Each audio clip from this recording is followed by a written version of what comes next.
Hello everybody and welcome back. It's Jonstealth here with another New World update. So this is the new patch that just came out 1.05. This is coming out tomorrow at 2 p.m. at November 4th. So yeah, let's go read it. So coin sellers, we know that there's the pesky message chats from spammer messages. So they're investigating the solution and they are trying to find a way to resolve it. So they're having a few methods of combating it, just banning the accounts that we report, amount of restrictions from player to player transfer, under level 10, so you kind of have to be level 10 in order to start doing trading transfer to player, or whose account is 72 hours old. So that's a good way. And then they added a quest line to also kind of help that out as well. So that's going to kind of prevent these botters, which is really good. They fix a bug where they're able to duplicate via store sheds and crafting stations, which is good. These guys are really crafty at just finding these exploits. We fixed an issue duplicating gold on territory projects. That's pretty crazy. Yeah, these guys are finding a lot of stuff, but hey, they're getting rid of all these exploits, which is really fast in a timely manner, which is good. So now let's move on to combat life staff. Orb of protection. Remove a small area of effect, AoE effect that triggered on pass through from every hit of the base vision of the orb protection. AoE no longer triggers on through pass through from the Angus upgrade. It will only trigger impact against an enemy object for now. So that's good. I guess it's passing through, so that kind of would suck.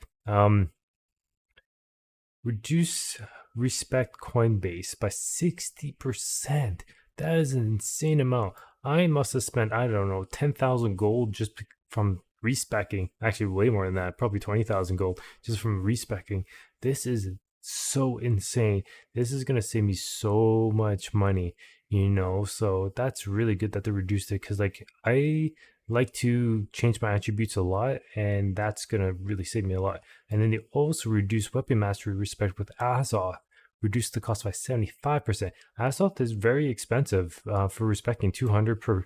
Once you hit level 60, it's really expensive, and it's really difficult to actually attain Azoth.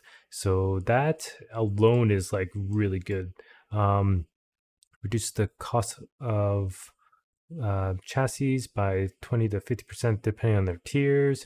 To encourage completion in outposts, we slightly reduce the coin and Azoth reward for losing them. So yeah, they did that. We have surfaced the war conflict progress bar on the map and the fraction board when there are upcoming invasions, as you can still gain war conflict for faction, which is kind of cool. Identical weapon equipping, so you can no longer double equip, which is really nice because people were using double fire staff, double life staff, and they're just using it as a machine gun, so which is not obviously intended for that. So now no more exploiting with double attacks, which is really good. Group scaling passives, fix an issue which could cause passive effects that scaled on the number of nearby foes, such as Bloodlust, Great Axe, and Gitzel Odds, Hatchet, and Outnumbered Warhammer to apply incorrectly. So that's good that they're fixing that issue. Fix the spell strike consistency, fix an issue which caused several magic spells such as ice storms and gravity will not to hit consistently. That's a big thing. Not getting the constant hit on that makes you just so nerfed, so it's good that they're actually fixing that, or too overpowered depending on how it's working, right? So that's good that they're fixing that. Resilient item perk, fixing the issue that caused this perk to reduce all damage instead of just damage from critical hits. So you are gonna get hammered, if it's not a So that's kind of nice because before non-crits and crits, you're reduced. Now it's just criticals. So you're still going to get hit hard. You're going to get hit pretty hard still. PvP flagging, fixing an issue that allow PvP and PvE players to heal each other. That could be so annoying. You're PvPing and then the other person's healing you. So that's a big one, actually. That's kind of nice to fix that. Outpost rush, fix an issue that was allowing players to get out of the fort early. We now prevented multiple players from interacting with the altar in Outpost Rush. This will prevent players from getting multiple summon tokens per 500 Azoth. Fix an issue that sometimes it caused the nameplate of summon allies to appear hostile. That definitely happened. Fix an issue that causes bread battle to be twice as effective as intended. That's a lot. That's a huge buff. Update the toolbar for bread battle and monster slayer stew to properly describe the buff they provide. Fix an issue that caused players to become stuck in the teleport loop if they teleported out of the outpost rush while being unstuck. Nice. Man, these guys have quite a bit of these patches that's coming out, which is good. General bug fixes, fix an issue that prevent some players from joining Outpost Rush because they had a pending group invite. Repair kits no longer cost coin, which is very good. Now they're going to be useful. Fix an issue that caused some players to use the wrong consumable. That was big. I was just trying to use a mining consumable and it would use something else. That's a consumable for example, it would be using harvesting instead of a mining one. That's really good. Fix various issues with invasions. Stats showing before the war was declared. Fix an update for the English text pop-up explaining house property tax compensation. Fix an issue with animation cancel, which is really nice because that swapping with spells and stuff like that was pretty crazy.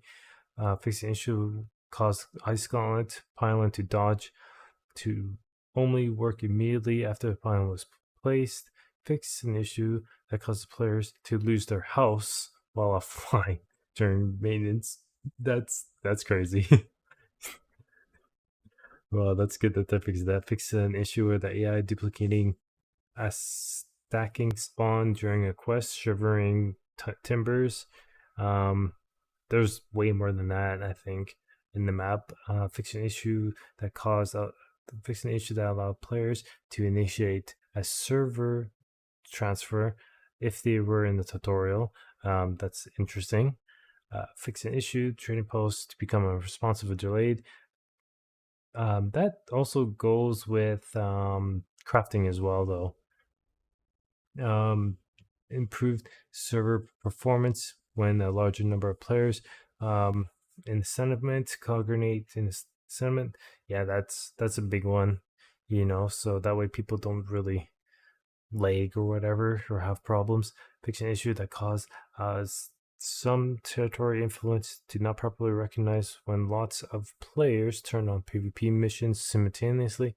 Fix an issue causing some players to show uninitiated and initialized. Fix an issue where some players became stuck while fishing with lag. Fixing the UI notification for landing in hotspots while fishing. Fix an issue where bonus crafting percentage for tools were displayed as 0, and European, and fix an issue preventing gear to surpass 589 from drop rewards. So, man, those are a bunch of fixes, man. Those are huge. That's good. That's coming up. This almost seems like this type of patch will seem like it'll take about 10 hours or something to properly come out. So I expect at least a gig to 5 gigs worth of patches and content tomorrow. So that's good. What are you guys' thoughts on this for this patch update? Do you guys think that they did this timely, or are they kind of slacking up in a few other areas? Like, what are some other bugs that you guys found out or whatever? So comment that below. If you guys like the video, like the video, dislike if you dislike it, and yeah, I'll see you guys in the next video.